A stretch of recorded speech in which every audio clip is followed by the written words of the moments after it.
Mr. Jefferson and Mr. Madison said the rightful remedy when the federal government does that is nullification, interposition. And I began early talking about where do we begin? Is there a pillar that we can begin to chop away at to begin to push Washington, D.C. back to those confines? We didn't get here overnight. We're not going to get back overnight, but we've got to begin to whittle and get Washington out of this body called Texas. It invades every organ here. Do we start in education? See, the Texas Constitution says in order that our children would understand liberty, the state of Texas will provide a free public education for the general dissemination of knowledge. We don't need Washington telling us how to teach our kids. Do we start in education? Or you may have noticed we have an energy sector here in this state, and there's not anything in Article 1, Section 8 about the federal government regulating energy. We've got a few farmers and ranchers in our state as well. They've been farming and ranching just about as long or longer than there's been a Washington, D.C. We don't need Washington telling us how to farm and ranch in Texas. And someone suggested some months ago now that maybe we set our sights on the EPA. There's no constitutional authority for an EPA. When the governor of the state of Texas has some courage, and when I say to the Texas Commission on Environmental Quality, we're not going to use the citizens of Texas taxpayer dollars to do the dirty work of the federal government that they have no business doing.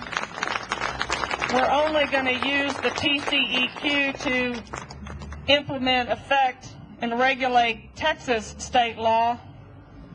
When you get the EPA off of agriculture, get it out of energy, get it off of manufacturing, that begins to free up the economy in the state of Texas.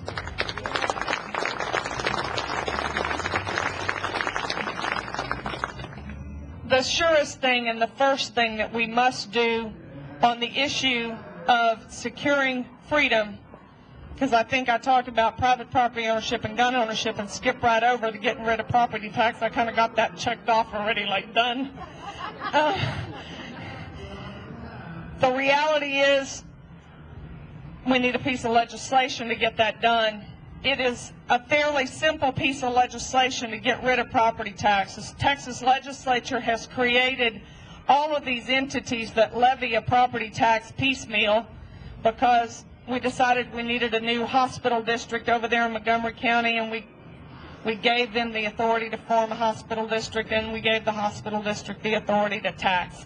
And we formed a water district over here, and we got a new city over there. And so we've got all of these piecemeal places.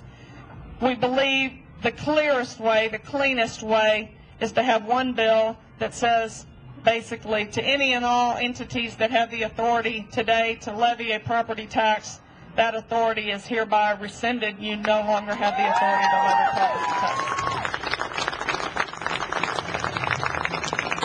It is a relatively seamless transition to move from funding schools with a property tax to funding them with a sales tax. You may think that your schools are funded with a local property tax, but in fact the appropriation, who gets how much, is decided by two guys in Austin. I had someone tell me in Austin only two people understand how that happens. And those two guys shuffle that money around. So whether that money comes in the form of a sales tax or property tax is fairly immaterial. The devil is in the detail, figuring out how to allow Kingwood to raise what it needs, and the Woodlands to raise what it needs, and Montgomery County to raise what it needs, and Harris County to raise what it needs. That conversation needs to start in earnest on March 3rd when we know who our nominees are going to be for the State House and the State Senate. You get on the horn and you call those people and y'all start having that conversation. That legislation needs to be drafted. We need to be debating it as Texans. We need to get it hammered out so that it's ready to go in January 2011. We get rid of property tax and we create the authority for local entities. I'm not advocating, no one on our economic team is advocating a statewide sales tax that Austin decides who gets what. You keep revenue at the source where the service is delivered. You keep it tight, you keep it accountable, you keep it local. If we think local government is best, I got a question for you. How come 6 cents of your sales tax goes to Austin and 2 stays in your community? Are there things, since we're going to have to cut spending in Texas, we've been under the misconception, intentionally so, subversion, diversion, some might call it lie, by our state government that we have a balanced budget here. What we have in Texas is a state government that spends every penny that it makes, that it takes, spends every penny that it takes, and has tripled our debt. When Governor Perry took office, the state of Texas had $12 billion worth of debt. Today we have $31 billion worth of debt.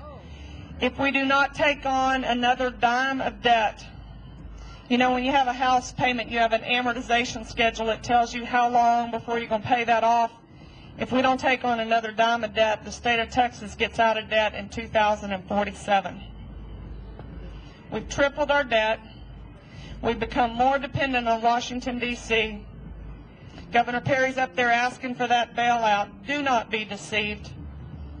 He is a big government, more and more government candidate. He sings a great conservative song. I bought it myself a couple times and cast votes that way, but I won't do that anymore.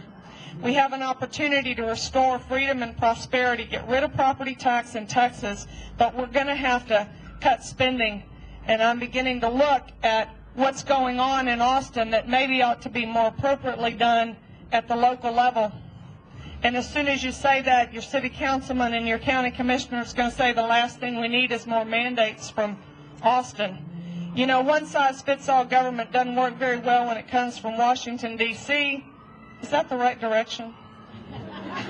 Keep pointing over.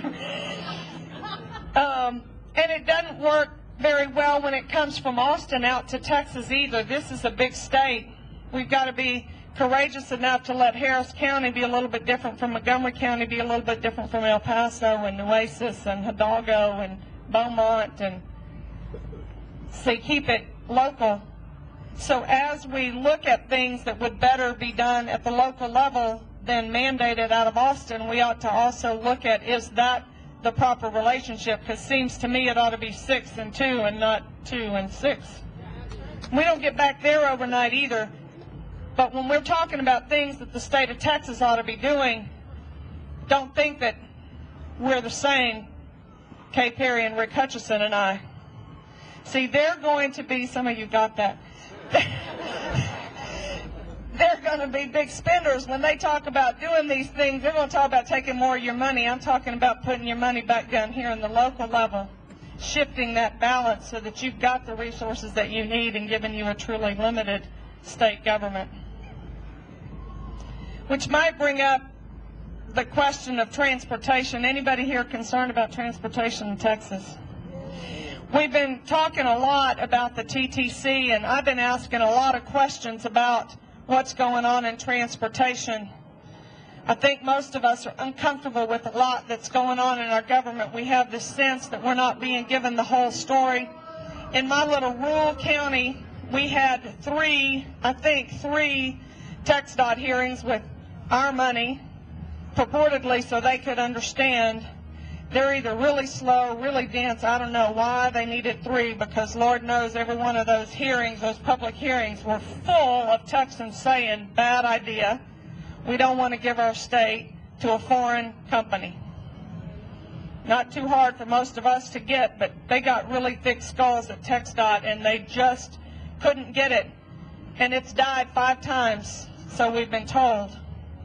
But just last week, there was an employee of TxDOT testifying in the Texas House that it's still alive and well, and those